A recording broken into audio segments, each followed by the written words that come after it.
Y en esta serie lo que vemos es todas las enseñanzas que podemos, especialmente nos vamos así una por una desde en el Evangelio de Mateo, donde vemos cómo es que nosotros podemos entrar al reino de Dios. Vamos a ver ahora, justo toca un pasaje en Mateo 11, si quieren ver el pasaje de Mateo 11. Me imagino que dice así, 11:11. Es un pasaje que no siempre fue fácil de entender, pero que creo que si entendemos esto, vamos a entender mucho más acerca de lo que es la gracia, lo que es la salvación de nuestro espíritu y también el reino de Dios.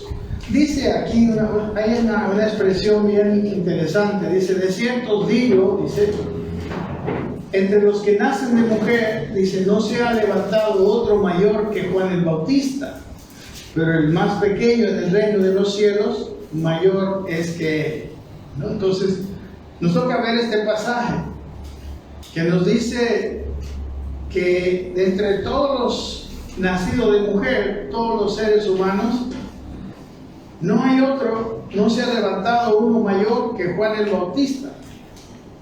Pero el más pequeño, dice, en el reino de los cielos, es mayor que él. Vamos a ver por qué es lo que nos está diciendo. Y luego el siguiente versículo también, que es también bastante mal entendido, porque como que se ha traducido con mucho énfasis. Dice, desde los días de Juan el Bautista hasta ahora, dice, el reino de los cielos sufre violencia y los violentos lo arrebatan. Esta es la versión Reina Valera. Entonces vamos a mirar estos dos versículos y vamos a tratar de entender algunas cosas que creo que nos va a ayudar. Primero entendamos bien lo que quiere decir la palabra, que cuando dice que no se ha levantado otro mayor, es la palabra meisón, es un verbo irregular, pero es una palabra comparativa, que quiere decir más grande, ¿no? No se ha levantado otro más grande que Juan el Bautista. Y el otro adjetivo dice, y el más pequeño, en el reino de los cielos, la palabra más pequeño, la palabra micros, que quiere decir también un comparativo, más bien diciendo más pequeño, pequeñito, ¿no? Poco en cantidad. Y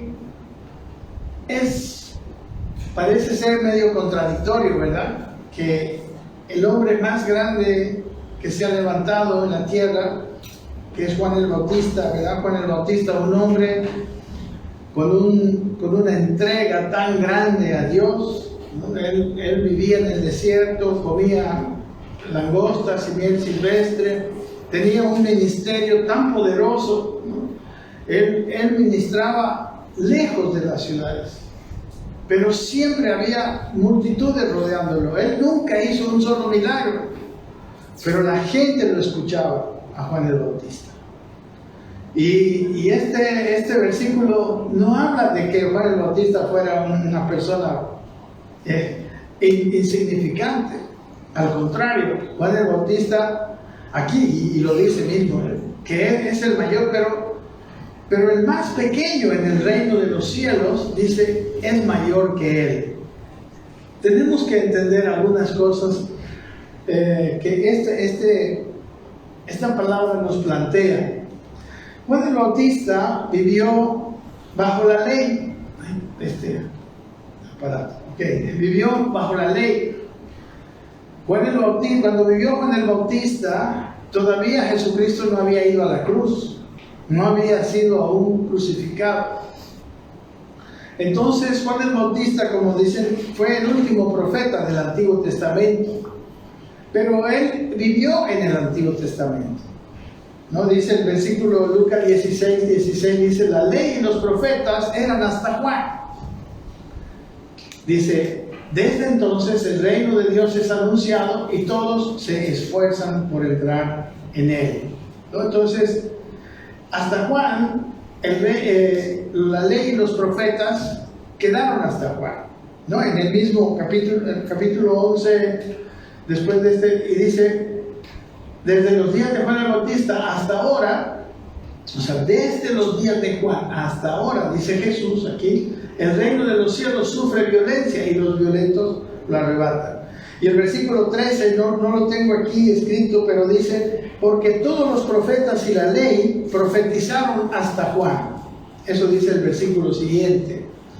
Entonces Juan es un hombre que vivió en el Antiguo Testamento, ¿no? Y claro, la primera pregunta es ¿por qué el más pequeño del reino era mayor que Juan? Yo creo que podemos ver un poquito que había algo en Juan Bautista. Él fue también uno de los héroes de la fe, porque fue un hombre de fe. El más pequeño del reino de los cielos tiene una diferencia con Juan el Bautista.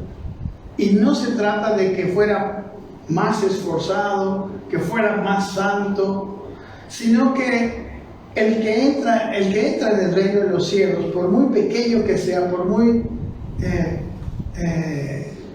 digamos, no es una persona prominente, pero tiene algo que no tenía Juan el Bautista, y es que él tiene una nueva naturaleza. Nosotros, cuando recibimos al Señor Jesucristo, hemos nacido de nuevo. Si nuestra conversión es real, ha ocurrido algo dentro de nuestro corazón, y es un nacimiento del Espíritu. Amén.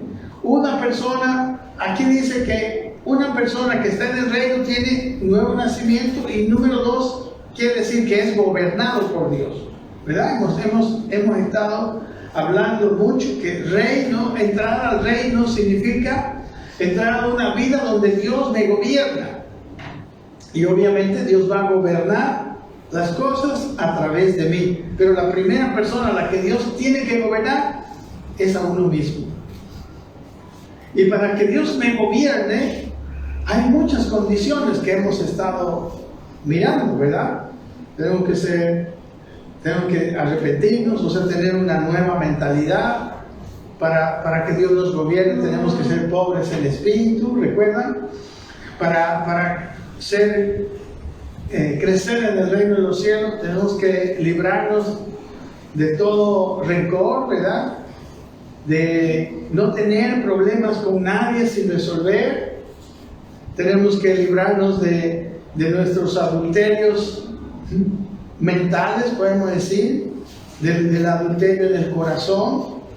No sé si recuerdan, ya estamos en el número 13 del reino de los cielos.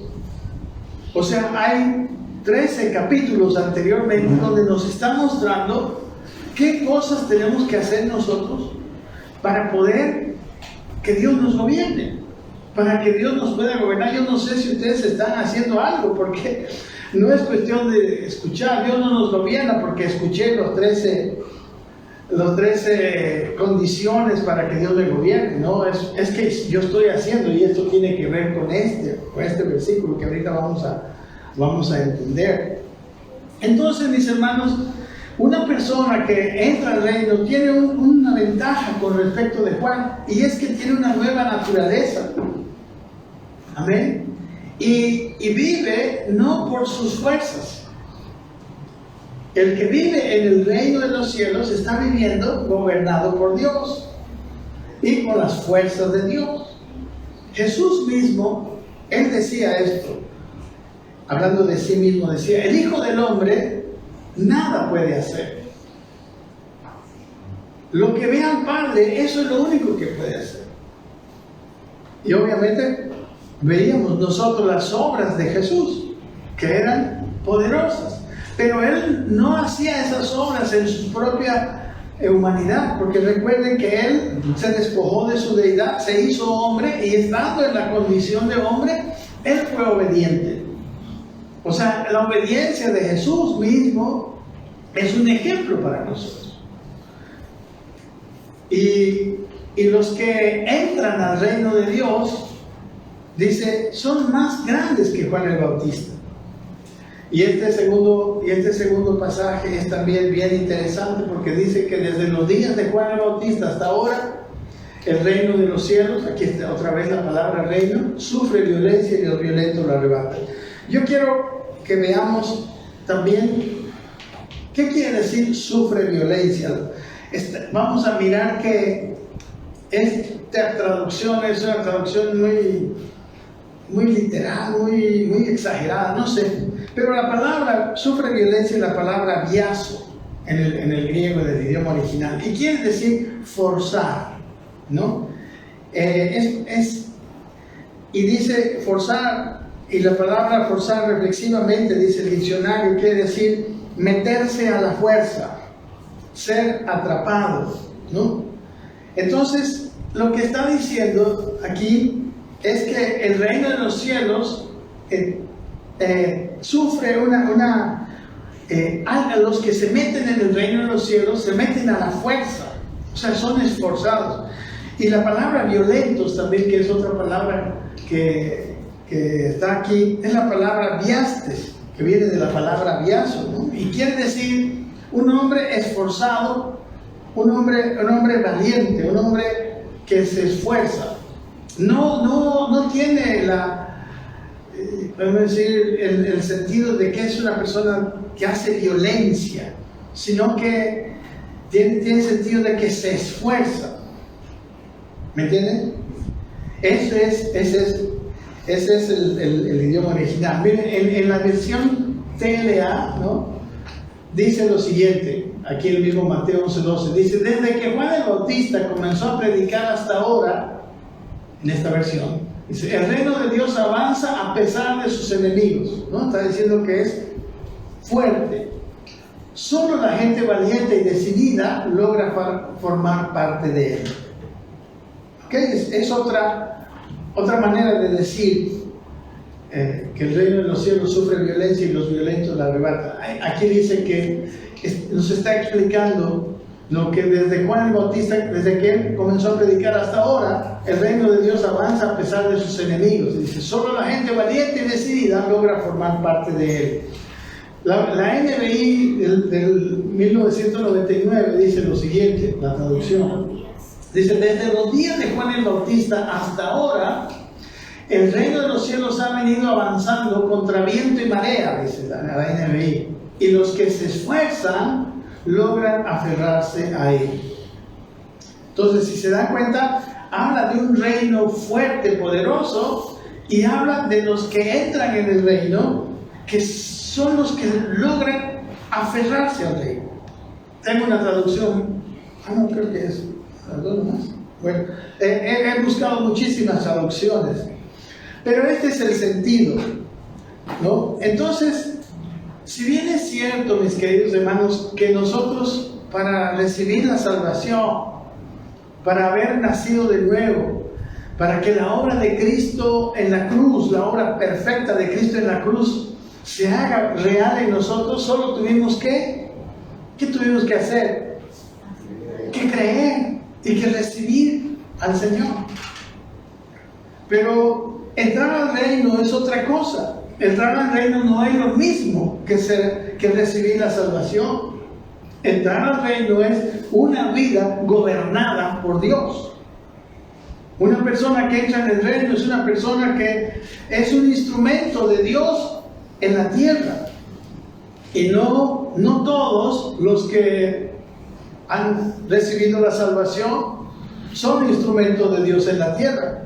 Y aquí nos está diciendo este versículo que necesitamos nosotros esforzarnos, que hay una decisión, hay renuncias. Amén. Por ejemplo, hemos visto, ¿no? Que cuando empezaron a predicar, y esta fue la prédica de Jesús, de Juan el Bautista mismo, de los apóstoles, fue arrepentidos porque el reino de los cielos se ha acercado. ¿Y qué es arrepentidos? La palabra metanoia quiere decir cambio de mentalidad. Si tú quieres ser gobernado por Dios, tienes que cambiar tu mentalidad. Después vimos que el reino de los cielos, dice en Mateo 5, es de los pobres en espíritu. vimos qué es lo que significaba ser pobre en espíritu. Y dice que el reino de los cielos no le pertenece a cualquiera, solo a los pobres en espíritu. Si nosotros somos pobres en espíritu, entonces el reino de los cielos nos pertenece. Entramos y nos aferramos y vivimos en el reino. Y si usted no ha venido, estamos, como le digo, en el capítulo 13. Usted puede entrar a nuestra página de YouTube. Y ahí es gratuito, usted entra y uno por uno vamos viendo las condiciones que usted y yo necesitamos tener para que Dios gobierne en nuestra vida. Amén. Dice que si nuestra justicia no fuera mayor que la de los escribas y fariseos, no entraremos. Entonces tenemos que tener una justicia mayor que la de ellos. Y también eso lo vimos, recuerden. Así, ¿no? Si nosotros queremos entrar al reino, tenemos que orar. Jesús, cuando enseñó en el Padre Nuestro, una de las primeras cosas que el Señor enseñó que oremos era: venga a nosotros tu reino. No que ya estoy en el reino, no. Tenemos que orar para que venga a nosotros su reino. Porque no podemos nosotros obedecer a Dios con una mentalidad como antes. No podemos obedecer a Dios si no tenemos esa necesidad como de un pobre, ¿verdad?, del reino de los cielos. O sea, hemos visto muchas cosas. Tenemos que purificar nuestro corazón, como hemos dicho, de rencores guardados, de situaciones no arregladas con mis hermanos. Tenemos que guardar mi corazón. Hemos visto esto en Mateo capítulo 5, que tenemos que cumplir los mandamientos llamados muy pequeños, que son cosas internas, como guardar nuestro corazón de adulterios en el corazón, ¿no? Vemos que Jesús decía: guárdate de adulterar en tu corazón, de mirar, de codiciar a una mujer en tu corazón, porque ya has adulterado. De decir la verdad, dice la Biblia: vuestro sí sea sí, vuestro no sea no. Si nosotros no cuidamos estas cosas, no creceremos, ¿verdad? Seremos llamados muy pequeños, recién nacidos en el reino. Entonces, aquí hay una cosa que tiene que estar bien clara en ustedes y en mí. La salvación es un don, es un regalo de Dios y se recibe creyéndole y listo. Pero ser gobernado por Dios, necesitamos esforzarnos, necesitamos tomar decisiones, necesitamos modificar cosas en nuestra vida. Amén. Entrar al reino requiere esfuerzo, requiere renuncia, requiere cambios. No hay nada imposible, pero hay costos. Cuesta entrar al reino. Como dice el versículo 12, muchos se esfuerzan. Amén. Los que no se esfuerzan, los que no están dispuestos a pagar precios, solo tienen la salvación, pero no son útiles a Dios. No viven la plenitud de Dios. Es como los israelitas. Ellos salieron de Egipto, ¿verdad? Salieron de la esclavitud. Ya no estaban esclavos de Faraón y de los egipcios. Pero ¿cuántos entraron a la tierra prometida? Una cosa es salir de Egipto y otra cosa es vivir en la tierra prometida. Una cosa es ser salvo en el Espíritu. Cuando mi espíritu recibe al Espíritu Santo y recibo la naturaleza de Dios, recibo la simiente incorruptible, como dice la Biblia. Eso es gratuito. Pero ahora vivir una vida gobernada por Dios es otra cosa. Por eso tantos malos testimonios a veces que vemos en nuestros propios hermanos, ¿verdad? A veces dudamos que hayan nacido de nuevo ciertas personas, porque su comportamiento no es como una persona gobernada por Dios. Amén. ¿O no? conocen cristianos que le han dado mal testimonio? Amén. Bueno, solo Amelia parece, es la única que tiene amigos cristianos, los demás no conocen ningún cristiano. Hermanos, para entrar aquí dice que hay que esforzarse. En nuestra versión dice solo los violentos la reparan. Ahora, no es lo mismo. Quiero que también veamos esto. Los días miércoles estamos estudiando el libro de Gálatas. No es lo mismo que vivir, que tratar de ser justificados por mi esfuerzo, ¿verdad? La ley. No es lo mismo vivir en la ley que esforzarnos por entrar en el reino. Aquí hay una gran diferencia. Vivir por la ley significa que yo estoy queriendo ganarme mi salvación. Yo estoy queriendo hacer cosas buenas para merecer la salvación. Pero en el reino de Dios, yo no me esfuerzo para merecer la salvación. En el reino de Dios yo ya he recibido la salvación. Y en ese estado de salvo, yo quiero que mi vida sea productiva para Dios. Siendo salvo, teniendo al Espíritu Santo en mi vida, recién, es más, ahí es ahí donde realmente nosotros podemos hacer cosas muy grandes en esta vida. Amén. Y tenemos el recurso, tenemos al Espíritu Santo dentro de nosotros. Ahora vamos a ver un pasaje que nos va a abrir los ojos a esto en el libro de Hebreos. Entonces, no es lo mismo que yo me esfuerce como algunas personas para ser aprobado por Dios, para ganarme la salvación. No, la salvación la recibo creyéndole a Dios. La salvación la compró Jesús, porque su obra fue perfecta, porque su obra fue terminada. No le faltó nada. Amén. Esa salvación Él la conquistó y nos la dio a nosotros porque le creemos. Amén. Los que están buscando ser aprobados por Dios, ganarse el aprecio de Dios por sus obras, esos son los que están bajo la ley. Pero los que hemos recibido la nueva naturaleza, hemos recibido al Espíritu, si no nos esforzamos, ya salvos, ya en el Espíritu, entonces no seremos útiles a Dios. Amén. Amén. No nos estamos esforzando, lo vuelvo a repetir. No vamos a sustituir la obra de Cristo. Vamos a aprovechar la obra de Cristo para realmente ahora, desde esta nueva naturaleza, por eso somos mayor que Juan el Bautista. Porque desde esta nueva naturaleza podemos hacer mayores obras que Juan el Bautista. Mayores obras que los que hacían en la ley, que los mismos héroes de la fe, como vamos a ver. Hermanos, reprobados, o sea, buscando la aprobación de Dios, no podemos hacer nada.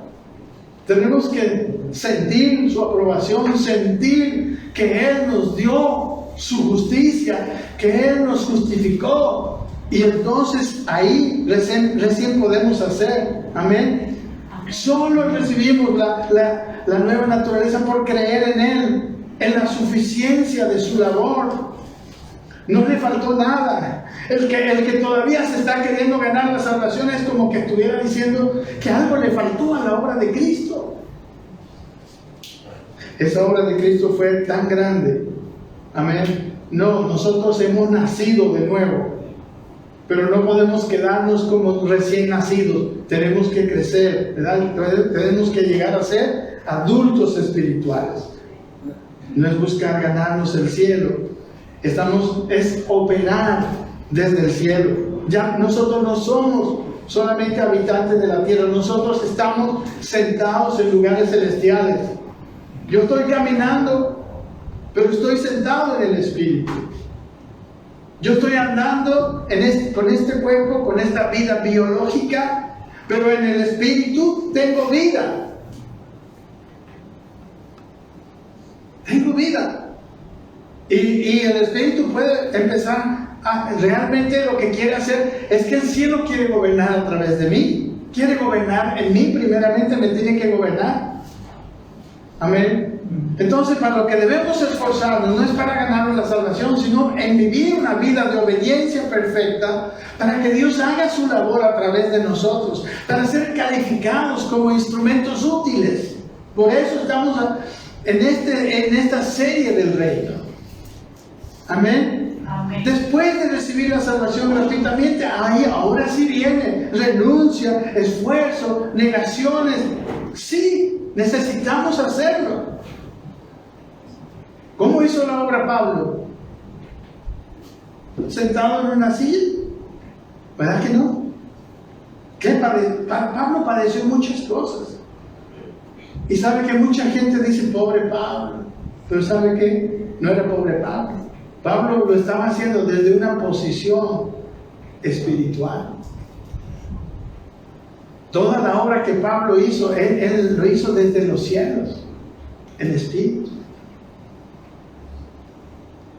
Y no sé, no creo que alcance el tiempo, pero usted le estudie. Por ejemplo, su obra en Éfeso. Ningún hombre que está buscando ser salvo podría hacer la obra que Pablo hizo en Éfeso. En Éfeso se llevaban los pañuelos con que él se secaba el sudor y lo ponían sobre los enfermos. ¿Y qué pasaba? Eran sanados. Habían endemoniados y los ponían sobre los endemoniados y eran liberados. O sea, él, que comenzó, ¿cómo comenzó Pablo? Comenzó persiguiendo a los cristianos, ¿verdad? Cuando era Saulo de Tarso.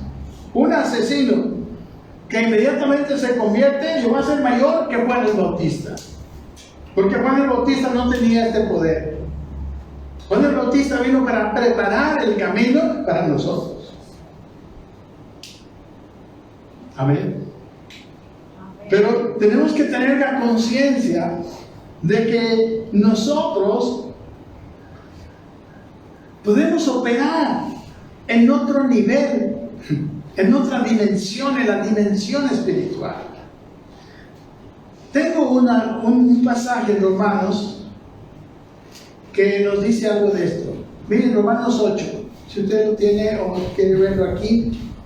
Dice, así que hermanos, dice, deudores somos, no a la carne para que vivamos conforme a la carne. No tenemos ninguna deuda con la carne, con la naturaleza antigua, porque todos la tenemos. Dice, porque si vivís conforme a la carne, moriréis. ¿Qué es vivir conforme a la carne? Es vivir como antes vivíamos.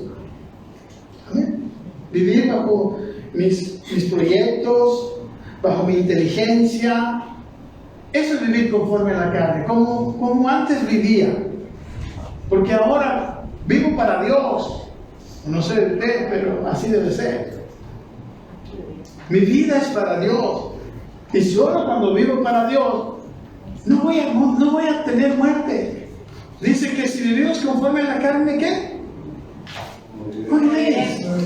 Mas si por el Espíritu, por esa nueva naturaleza, porque el Espíritu está fortalecido en mí, hacéis, dice, morir las obras de la carne, viviréis. La vida cristiana es un vivir donde cuando el Espíritu gobierna, las obras de la carne, las obras que hacía en mi vieja naturaleza, las obras que hacía antes, empiezan a morir. Pero cuando empiezo a entrar en el reino de Dios, cuando me esfuerzo, porque todos los que son guiados por el Espíritu de Dios, estos son hijos de Dios. ¿Quiénes son hijos de Dios? Los que son guiados por el Espíritu de Dios. La palabra hijos aquí está hablando, porque hay muchas palabras en el idioma original para hijos, ¿no? Hay, por ejemplo, una que es tecnón, que quiere decir un hijo recién nacido. Pero aquí habla otra palabra, usa la palabra huíos. Y huíos habla de un hijo que tiene condición de hijo, no condición de pequeño, sino de hijo. Amén. O sea, un hijo maduro, un hijo que está en el reino, que no solamente nació, sino que ahora maduró. Y ahora Dios puede gobernarle. Y por eso dice, que ahora es guiado por el Espíritu de Dios. Es una condición, queridos hermanos, a la que todos necesitamos entrar. Y que muchos piensan que es opcional. Muchos piensan. Pero aquí dice que los que viven conforme a la carne, ¿qué va a pasar? Van a morir. Y no estamos hablando de la muerte física. O sea, su vida espiritual va a deteriorarse hasta morir. El versículo 15 dice, pues no habéis recibido el espíritu de esclavitud para estar otra vez en temor. ¿No? Porque, claro, ¿qué espíritu hemos recibido? El espíritu de adopción por el cual llamamos a Padre. El espíritu de adopción por el cual somos hijos de Dios, con la naturaleza de Dios, ¿verdad? Porque si no nace de nuevo, ¿qué dice? ¿Qué le dijo Jesús a Juan? No entrarás, no verás ni siquiera el reino de Dios. Y si no naces del agua y del espíritu, no entrarás. Dice, el Espíritu mismo da testimonio a nuestro espíritu de que somos hijos de Dios. Si usted tiene el Espíritu de Dios, usted sabe que es hijo de Dios.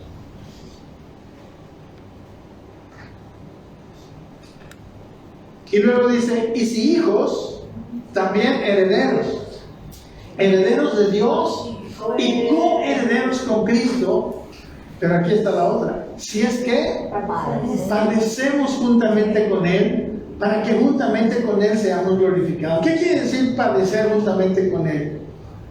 Esto mismo. Necesitamos esforzarnos, necesitamos negarnos, necesitamos, o sea, yo no puedo hacer mi voluntad y la voluntad de Dios al mismo tiempo, ¿sí o no? Uno no puede tener dos voluntades. Y entonces, cuando uno, bueno, no sé usted, pero a mí me es bien difícil hacer la voluntad de otra persona. Cuando yo quiero ir para allá y me obligan a ir para acá, padezco. Ese es el significado de padecer. Empiezo a vivir una vida guiada por Dios. ¿Y quién sufre? Lo que queda de mi vieja naturaleza. Lo que sufre es lo que la Biblia llama mi carne. Porque dice en la carta a los Gálatas que los deseos de la carne son contra el Espíritu.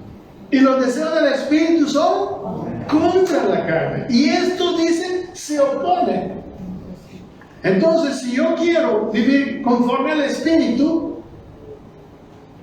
tengo que decirle no a mi carne, ¿verdad? El capítulo 5 dice, andad en el Espíritu y no satisfagáis los deseos de la carne. A los deseos, el negarles la satisfacción a los deseos de mi vieja naturaleza, que esa es la carne, no es fácil, hay padecimiento. Cristo también fue ser humano, hermanos. Y dice la Biblia que Él se hizo obediente hasta la muerte. En el libro de Hebreos dice que Él padeció aprendiendo obediencia. ¿Ven? Él padeció también. ¿O cree usted que fue fácil? Por eso yo pienso que hay mucha gente que dice que Jesucristo no tuvo la naturaleza humana completamente. Yo no creo en eso. Yo creo que Él fue completamente hombre. Amén. Porque Él nos da ejemplo. ¿Cómo va a ser un ejemplo para mí un Jesucristo que viene con todo su poder? Ah, no, pues así cualquiera va a la cruz, ¿verdad? Facilito hacer todo. Obedecer al Padre, no, pues. Él también pasó como nosotros. Y luego tenemos otros ejemplos. Pablo, por ejemplo. Pablo no hacía lo que él quería. Pablo se sometía al Espíritu Santo. Y Dios lo usó poderosamente. Entonces, aquí hay un sí condicional. ¿Somos herederos de Dios y coherederos con Cristo? Sí. padecemos juntamente con Él, para que juntamente con Él seamos glorificados. Hay una vida gloriosa, pero esa vida gloriosa requiere entrar al reino. Dice, pues tengo por cierto, mire lo que dice, que las aflicciones del tiempo presente, dice Romanos 8:18, no son comparables con la gloria venidera que en nosotros ha de manifestar. Y yo no sé usted, pero hay veces cuando uno se niega en algunas cosas para hacer la voluntad de Dios, de repente uno se mira y Dios está haciendo maravillas a través de uno. Está transformando ambientes, tú sé, yo estoy viviendo a veces, a momentos, ojalá fuera toda mi vida, todo el tiempo, pero cosas extraordinarias de parte de Dios. ¿Cuáles son las aflicciones del tiempo presente? Es negarme a mí mismo. Jesús dijo, el que quiere venir en pos de mí, niéguese a sí mismo, tome su cruz. ¿Para qué tomamos la cruz? ¿Para crucificar a quién? A la carne. Amén. Y sígame, si yo tengo crucificado la carne, vivo en el espíritu. Es fácil la cosa. La carne, hermanos, hay mucha gente que está, no sé, amansando la carne, modificando la carne. No, la carne tiene un solo destino si queremos obedecer a Dios, si queremos entrar al reino. Un solo destino. Tiene que estar clavada en la cruz, tiene que estar crucificada. Yo tengo que negarle a la carne que pueda dominarme, que pueda yo hacer lo que la carne me manda. No sé si me entienden, mi querido hermano. Y aquí dice que las aflicciones no son comparables con la gloria que ha de manifestarse. Hermanos, los que estén guiados por Dios, los que andan en el reino de Dios, vivirán vidas gloriosas. De hecho, en Efesios dice que Dios está preparando una iglesia, ¿cómo? Gloriosa. Gloriosa. Muy diferente de lo que estamos viendo todavía. Hay una gloria. Yo he visto gloria en la iglesia, pero destellos de gloria. Pero la iglesia puede ser gloriosa todo el tiempo. Pablo vivió una iglesia gloriosa todo el tiempo. No toda su vida, pero muchos tiempos gloriosísimos. Amén. Bueno, le voy a mostrar un cuadro que hay en el libro de Hebreos. El capítulo 11 de Hebreos, los que conocen la Biblia, a ver quiénes conocen, ¿qué habla el capítulo 11 de Hebreos? Los héroes de la fe del Antiguo Testamento. ¿No? Los hombres que en el Antiguo Testamento hicieron milagros, como Moisés que abrió el mar rojo, ¿verdad? Como Gedeón, ¿verdad? Que derrotó a los madianitas. Como Josué, que le hizo caer los muros de Jericó. El libro de Hebreos 11, el capítulo 11 de Hebreos, está lleno de ejemplos de hombres en el Antiguo Testamento que le creyeron a Dios y por creerle a Dios hicieron muchas cosas grandes. Y también está de aquellos que le obedecieron a Dios, pero no recibieron en vida el fruto de su entrega, ¿no? De su fe. Y quiero mostrar ahora, llegando a finalizar, ¿quieren abrir conmigo su Biblia? Este Hebreos 11,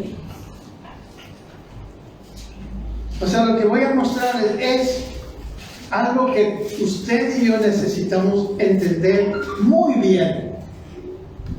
Entonces, en Hebreos 11, termina diciendo, yo aquí tengo solo el versículo 39, pero por ejemplo, el versículo 38 dice, no, se lo voy a leer de mi Biblia, dice, de los cuales el mundo no era digno.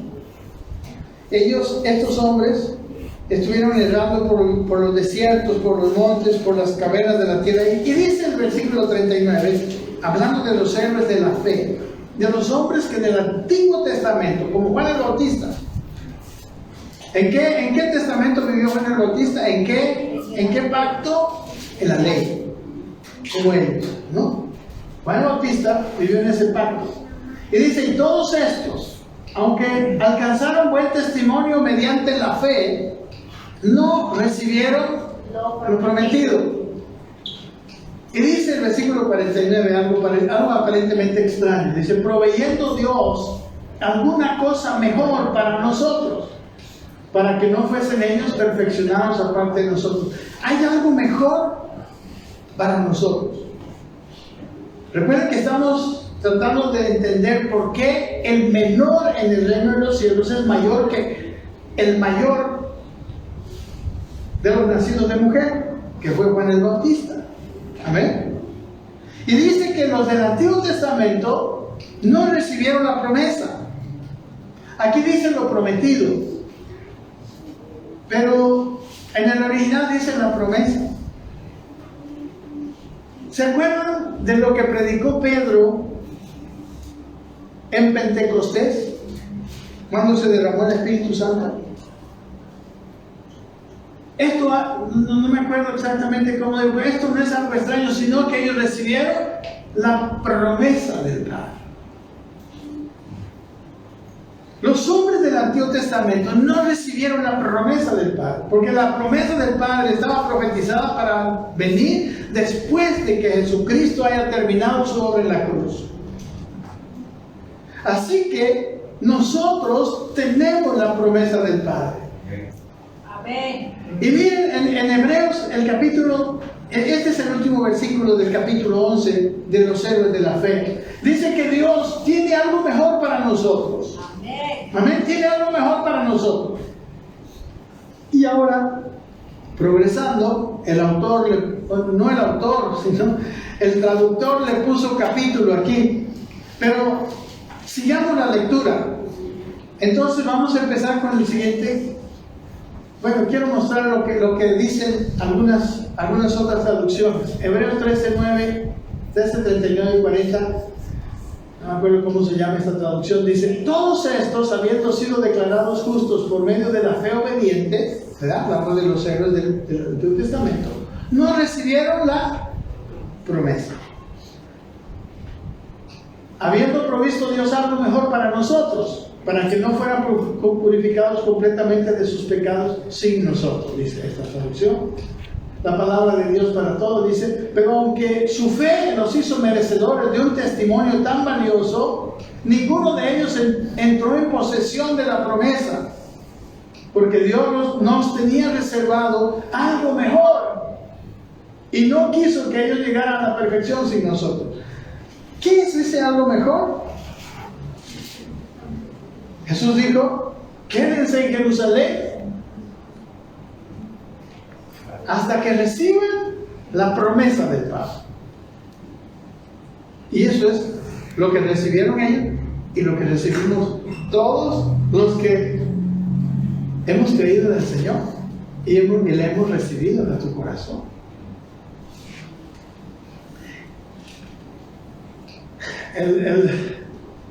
No sé cómo se llama, San Agustín de Auxerre, algo así, es una traducción. Hebreos 13:9 dice, todos estos, hablando de Hebreos 11, aunque quedaron acreditados por la fe, no alcanzaron el cumplimiento de la promesa, porque Dios tenía previsto con respecto a nosotros un algo superior, dice, de suerte que ellos no llegaran sin nosotros a la consumación. Hay algo que dice al finalizar el capítulo 11, que ellos no tuvieron, pero que nosotros sí tenemos. Y ahora, ¿cuál es el siguiente versículo? En su Biblia. 12:1, ¿no?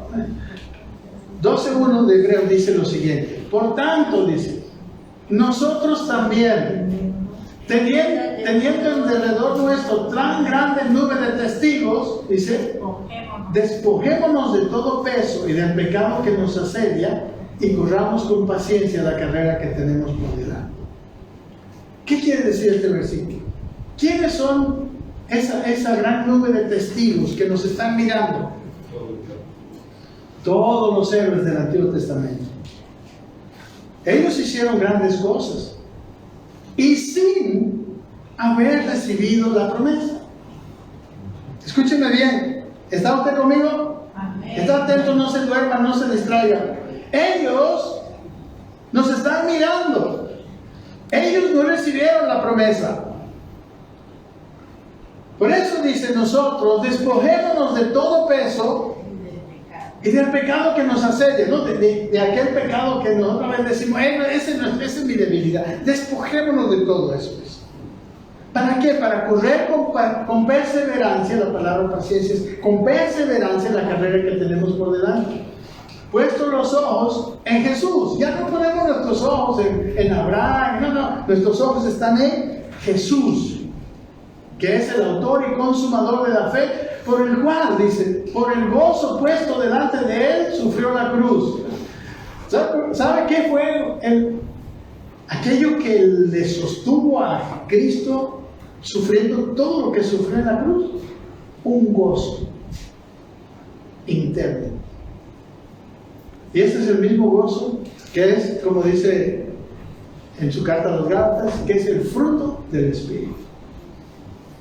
Usted puede pasar cualquier tribulación si tiene el fruto del Espíritu. Si está en el Espíritu, hay un gozo que le va a fortalecer. Dice en el Antiguo Testamento, el gozo del Señor es nuestra fortaleza. Ese gozo no se va con la tribulación. Ese gozo en Cristo no se fue cuando sufrió la cruz. Y dice, delante de él sufrió la cruz, dice, menospreciando el oprobio, ¿verdad? Todo lo que significó la cruz, no es el tiempo de ver. Y se sentó a la diestra en el trono de Dios. ¿Quién fue? Jesucristo. ¿Y qué dice Efesios 2:6 respecto a nosotros?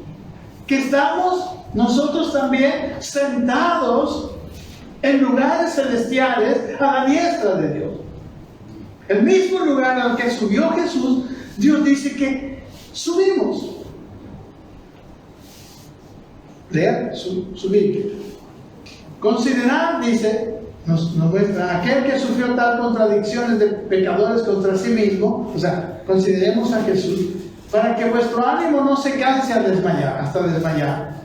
Cuando vienen los desánimos, veamos cómo Él pudo por el gozo puesto delante de Él. Versículo 4 dice, porque aún no habéis resistido hasta la sangre combatiendo contra el pecado. Nosotros no hemos tenido ese combate que tuvo Jesús.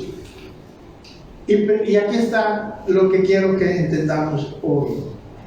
Dice el versículo 5, y habéis ya olvidado la exhortación que como a hijos se os dirige diciendo. Eso les dice él a los hebreos y nos está diciendo a nosotros. ¿Será que usted está olvidando aquello que Dios dice? ¿Qué dice Dios? Hijo mío, no menosprecies la disciplina del Señor, ni desmayes cuando eres reprendido por Él. Dice que nosotros, si Dios nos reprende, si Dios nos disciplina, no menospreciemos la disciplina, ni desmayemos. ¿Cuántos han pasado por disciplinas de Dios? Seguro, ¿no? Bueno, yo no les cuento harta disciplina de Dios, porque yo he sido un hombre durito, bastante duro para Dios. Y bueno, solo uno conoce, ¿verdad? Sus pruebas, sus desafíos que ha pasado. Pero dice que no menospreciemos. ¿Saben? La disciplina de Dios, número uno, hermanos, son necesarias. Aprovechemos la disciplina de Dios. No las menospreciemos, ni nos desanimemos por ellas. El pueblo de Israel, para entrar en la tierra prometida, tuvo que pasar. ¿Qué fue la disciplina del pueblo de Israel? El desierto. El desierto fue la disciplina. ¿Y ellos qué hicieron en el desierto? No aprovecharon. Usted si lee el libro de Números del Deuteronomio, pura queja, todo el tiempo queja. Y dice el Señor, hijo, a ti te digo, a ti, no menosprecies cuando Dios te disciplina, ni desmayes. ¿Por qué? Porque el Señor al que ama, disciplina. Y azota a todo el que decide por él. ¿Por qué te disciplina el Señor? A ver, en este contexto, ya habiendo entendido todo lo que ustedes entendieron, ¿por qué? ¿Qué quiere Dios de nosotros? Mirando esa nube de testigos, ¿qué quiere? Mirando esa nube de testigos,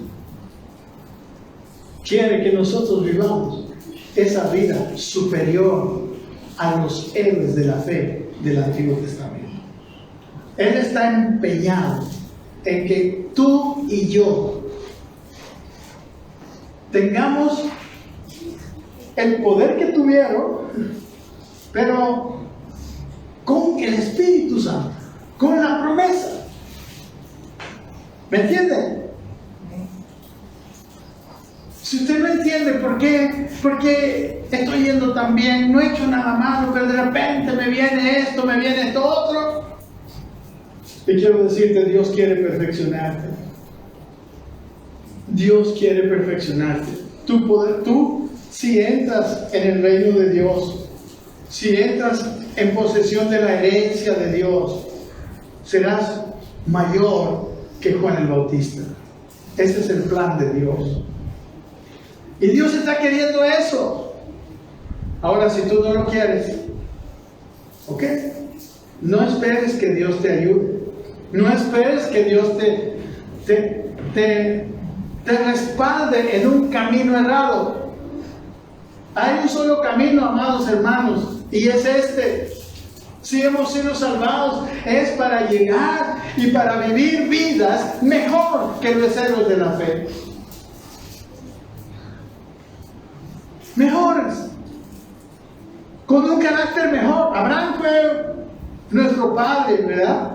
Abraham fue un ejemplo, pero también Abraham falló seriamente varias veces. ¿Sí o no?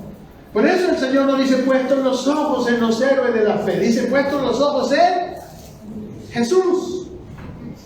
Él es el autor y el consumador de la fe. Él vivió vida de fe. Hermanos, Jesús es el ejemplo máximo de un hombre que vive la fe. Y ese es el tamaño. Por eso el Señor dice en Efesios que Él quiere llevarnos a la medida de la estatura, de la plenitud. ¿De quién? De Cristo.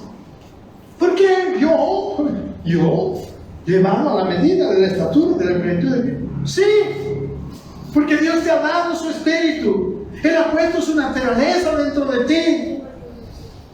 Y ahora Él está sacando lo que impide. Porque recuerden, estamos hablando, como hemos estado compartiendo, ya 13 capítulos de cosas que nosotros necesitamos establecer en nuestra vida si queremos entrar al reino de Dios, si queremos vivir vidas, la vida que Dios ha preparado para nosotros. Dios tiene planes con nosotros. Por eso usted está aquí. Amén. Hay planes de Dios con usted. Amén. Y sabe, cuando nos empezamos a desviar del camino, Él nos disciplina. No estamos queriendo hacer otra cosita que no suma al propósito. No por ahí, no por ahí. Amén. Amén. Dios tiene un propósito. Yo no sé usted como padre, como madre, ¿qué quiere de sus hijos? No, porque le vaya bien, yo le doy plata, como muchos, ¿no? Plata, todo, que tenga todo, mi hijo. Yo no tuve cuando era chico. ¿Y cómo sale ese hijo? Un bandolero. No, el padre quiere que su hijo vaya por el camino correcto, ¿verdad? Que sepa vivir una vida correcta, que sepa trabajar, que sepa ser honrado, que sepa triunfar en la vida. Y Dios, al que ama, disciplina. Este mismo pasaje dice que si soportamos la disciplina, Dios nos trata como hijos. Porque ¿qué hijo es aquel a quien el padre no disciplina? ¿Sabe qué? Si usted nunca está recibiendo disciplina de Dios, dude si es hijo. Amén. Dude si es hijo. O a no ser que también usted esté viviendo perfectamente la voluntad de Dios. Ahí Dios no disciplina por gusto, ¿verdad? Dice en Lamentaciones 3:33 que Jehová no aflige voluntariamente a los hombres. Él no nos aflige voluntariamente. Él nos aflige cuando no hay más. Igual que usted, papá. Usted le pega a sus hijos porque que sufre un ratito, ¿no? Este flojo ni sufre, que sufre. ¿No ve que no? ¿No ve que no? Usted, y a la mayoría de los papás, les cuesta disciplinar a sus hijos. Y le aseguro que a Dios igual. Él no nos disciplina por gusto. Él nos disciplina porque no hay más. No hay más. Es la única forma. Amén. Y yo se los digo que es verdad. Yo antes, creo que les conté ya, yo le pedí a Dios algo. Le dije, Señor, enséñame, le dije. Pero sin disciplina. No quiero sufrir. Así fue mi oración. Hace muchos años, cuando era nuevo, recién convertido. Y le dije, yo voy a esforzarme, yo voy a aprender, yo voy a estudiar. Pero no quiero aflicción. No quiero sufrir. Y luego, mis hermanos, muchos años después, ya siendo pastor y teniendo la iglesia, lo conocen ustedes, muchos de ustedes estaban en la Rey de Reyes. Yo me vi, tenía la iglesia, estaba mejor que, digamos, humanamente mejor que, más grande que esta, allá no pagábamos alquiler, teníamos, pero en mi corazón no había satisfacción. Yo me sentía muy mal. Señor, ¿por qué no veo tu labor? ¿Por qué no veo tu obrar? ¿Por qué no cambio yo mismo, de mí mismo estaba decepcionado? Y ahí el Señor me hizo entender esto. Tú me pediste. Un día tú oraste a mí y me dijiste, no quiero disciplina. Y ¿sabe qué, hermanos? Yo no sé cuál será su experiencia, pero Dios me respetó. Me respetó. Yo conozco a un Dios que sabe respetar nuestras decisiones. Respeta nuestro libre albedrío. Y ahí le pedí perdón y le dije, Señor, perdóname, le dije. Yo sí quiero. Yo sé que tú eres bueno, que tus disciplinas no me van a destruir, pero sí quiero vivir una vida de plenitud. Quiero vivir el gozo, quiero vivir el amor, quiero vivir la paz en mi corazón, quiero vivir todo lo que es el fruto. Y bueno, les cuento, ¿no? Porque ahí vino la disciplina. Dios me hizo pasar por disciplina. Pero les cuento también que estoy mucho más feliz aquí que como estaba en ese tiempo. No, la vida es diferente. Hay una vida en mí que yo no la cambio por nadie. Hay algo que Él ha hecho y es maravilloso. Amén. Pero, amados hermanos, necesitamos soportar la disciplina de Dios. Necesitamos tomar en cuenta, necesitamos tomar en serio sus disciplinas. Porque el que no toma en serio una disciplina, viene otra igual. Porque Él no va a dejar de amarnos. Él no va a dejar de querernos mejores. Amén. Un papá siempre está queriendo lo mejor para su hijo. Y nuestro Padre dice, ¿qué padre, qué hijo es a quien el Padre no disciplina? Los hijos que no han recibido disciplina de los padres han crecido torcidos. Y miren lo que dice: pero si se os deja sin disciplina, de la cual todos han sido participantes, entonces sois bastardos y no hijos. ¿Saben que yo viví esos años como bastardo? Yo lo entendí como si no fuera su hijo. Hay cuenta que yo, así como si su hijo se levantara contra usted y le diga: cuidado, tú no me vas a disciplinar. Tú no me vas a disciplinar. ¿Cómo lo ve usted? Lo saca de la condición de hijo. Dios lo hace, amados hermanos. Dice que si Él nos dejaría si nos deja sin disciplina, de la cual, ¿cuántos han sido participantes? Todos hemos sido participantes. Se haya dado cuenta usted o no se haya dado cuenta, pero Dios le ha dado disciplina. Entonces soy bastardos y no hijos. Por otra parte, mire, aquí está dando el ejemplo. Tuvimos a nuestros padres terrenales que nos disciplinaron y nos venerábamos. ¿Por qué no obedeceremos mucho más al Padre de los Espíritus y viviremos? ¿Por qué menospreciaremos a nuestro Padre?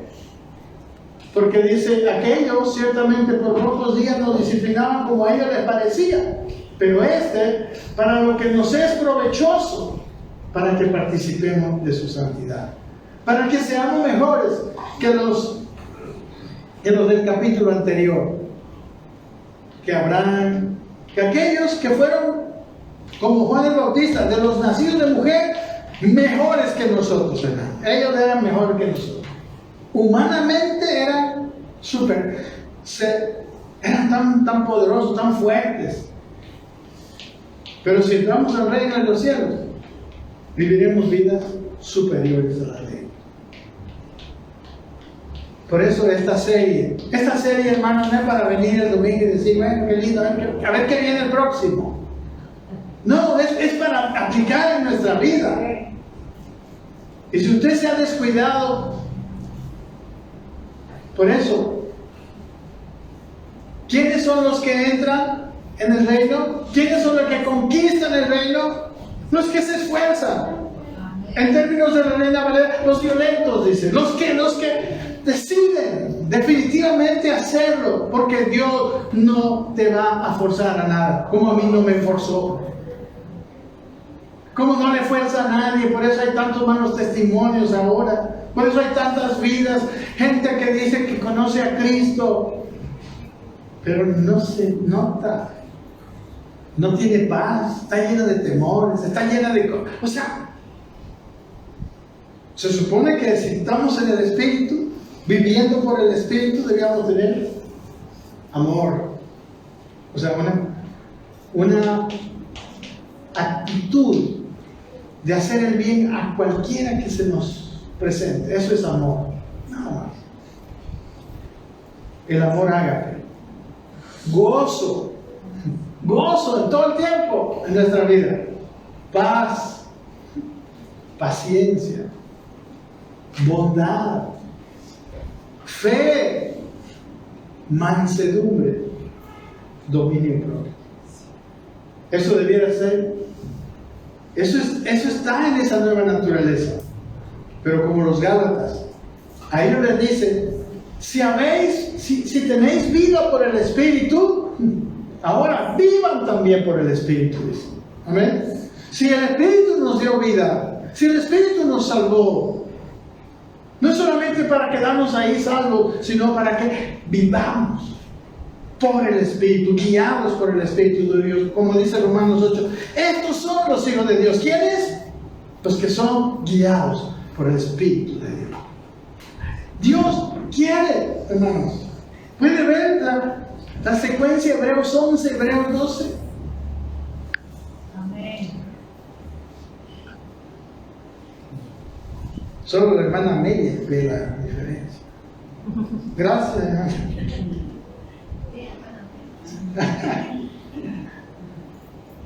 Él quiere que participemos de una vida superior. Él nos está cambiando nuestros planes, hermanos. Si usted soñó de chiquito, no, pues yo quiero ser ingeniero, quiero ser un ingeniero exitoso. Adiós, ingenierito, ¿no? Va a ser pastor. Y sabe que le doy muchas gracias a Dios. Soy feliz de pastor. Soy feliz de pastor. Lo otro me gustaba, pero no era feliz como ahora. Jamás. Amén. Amén. El plan de Dios para tu vida es bueno. Dios te ama y tiene planes para cada uno de nosotros. Y yo le aseguro, los planes de Él son mejores. Quizás humanamente no se vean mejores, ¿no? Por ejemplo, como me pasa a mí, ¿verdad? Antes la iglesia era grande, teníamos un predio, 1600 metros de predio, teníamos una edificación, construimos una cosa muy preciosa, no pagábamos ni un peso de alquiler. ¿Cuánta gente había? ¿Se acuerdan? Cierto, sí, sí. Parecía que esa vida estaba mejor, pero no. Cada uno de nosotros conoce. ¿Sabe que la felicidad no está en las cosas de afuera? Uno conoce si es feliz o no. Uno conoce si adentro de sí mismo hay gozo, hay paz, hay vida. Ayer tuve una experiencia muy preciosa en el hospital. Fui a visitar a un hombre que lo van a operar, que está muy mal. Se salvó, hermanos. Lloró, sacó todo, recibió a Cristo. Me dijo, si salgo de esta, usted va a ser mi amigo, por favor, me dijo. Yo necesito preguntarle muchas cosas, me dijo. Usted me ha puesto algo aquí adentro, me dijo. Yo le dije, no, yo soy solo intermediario, es Dios que está en usted. Y ahorita yo me voy, le dije, pero Él está ahora y no se va a ir nunca de ahí. Amén. Eso, qué gozo. Amén. Amén. Hermano, yo ayer estaba con una felicidad tan grande. Una felicidad tan grande. Y Él me dijo incluso, tenía mucho miedo, me dijo. Pero ahora, que sea lo que Dios quiera. Si me lleva, me lleva. Qué cambio, qué transformación en el corazón. Yo no dije muchas cosas. Solo estaba ahí hablando un poquito. Como que Él se predicó a sí mismo y Él se recibió a sí mismo. No sé. Pero Dios es el entrar en su reino, el decidir obedecer. Amén. Yo pude haberme negado a ir ahí, como algunas veces tristemente he hecho. Pero ese era el plan de Dios. Y viví un día lleno de plenitud de gozo. Amén. Amén. Dios tiene así vidas para nosotros maravillosas. Y espero que la veamos. Amén. Por ejemplo, yo tengo aquí otros versículos que no sé. Aquí está, dice una última verdad. Es verdad que ninguna disciplina al presente parece ser causa de gozo, sino de tristeza, ¿verdad? Pero después da fruto apacible de justicia a los que en ella han sido ejercitados. Hermanos, miren, les voy a leer algunos versículos, creo que ya es tarde, pero solamente así para que veamos. Dice, 2 Corintios 5:15 dice esto: y por todo murió, para que los que viven ya no vivan para sí, sino para aquel que murió y resucitó por él. 2 Corintios 5:15, lo que están anotando, y usted lo va a ver en su casa. Y dice el versículo 17 de este mismo 2 versículos más adelante dice, de modo que si alguno está en Cristo, nueva criatura es. Las cosas viejas pasaron y aquí todas son hechas nuevas. Otro versículo que copié dice 1 Corintios 15, 47. Miren lo que dice. El primer hombre, aunque aquí está hablando del cuerpo más que nada, dice el primer hombre es de la tierra terrenal y está hablando de Adán. El segundo hombre que es el Señor, es del cielo, dice. Y el versículo siguiente dice, cual el terrenal, tales también los terrenales. Cual el celestial, tales también los celestiales. 7:21 dice, no todo el que me dice Señor, Señor, entrará en el reino de los cielos, sino el que hace la voluntad de mi Padre que está en los cielos. Recuerden, entrar al reino de los cielos no es lo mismo que ser salvo. Hacer salvo, entramos sin hacer nada, recibiendo, creyendo, felices. Amén. Pero al reino de los cielos es haciendo la voluntad del Padre. Dice Mateo 18:3, todavía no hemos llegado, pero vamos a llegar a este versículo. Y dijo, dice, de cierto digo, dice, que si no os volvéis y os hacéis como niños, no entraréis al reino de los cielos. O sea, hay varias condiciones, ¿verdad?, que estamos viendo domingo a domingo para poder ser gobernados por Dios. Amén. Hebreos 13:11 dice, por tanto juré, mira, no entrarán en mi reposo.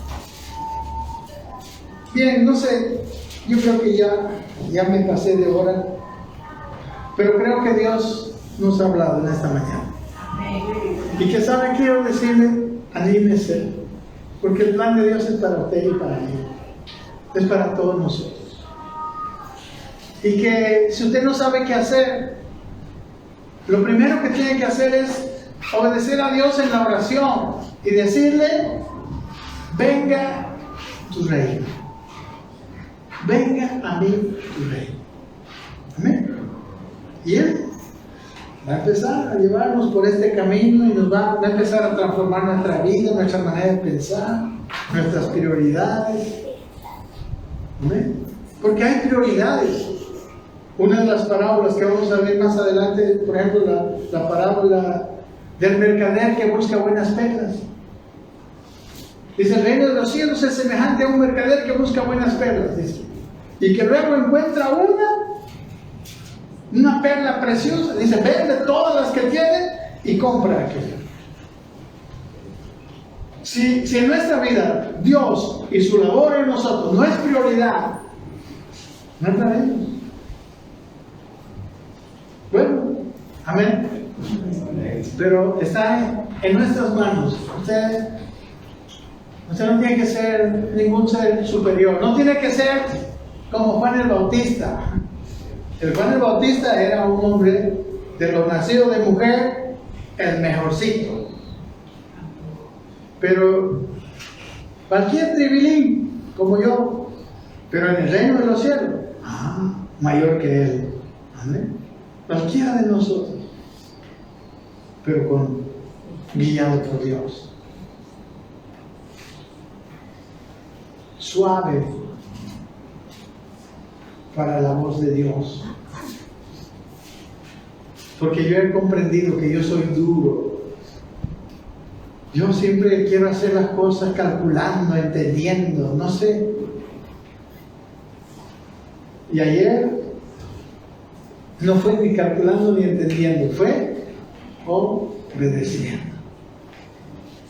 Y Dios me dio tanto gozo.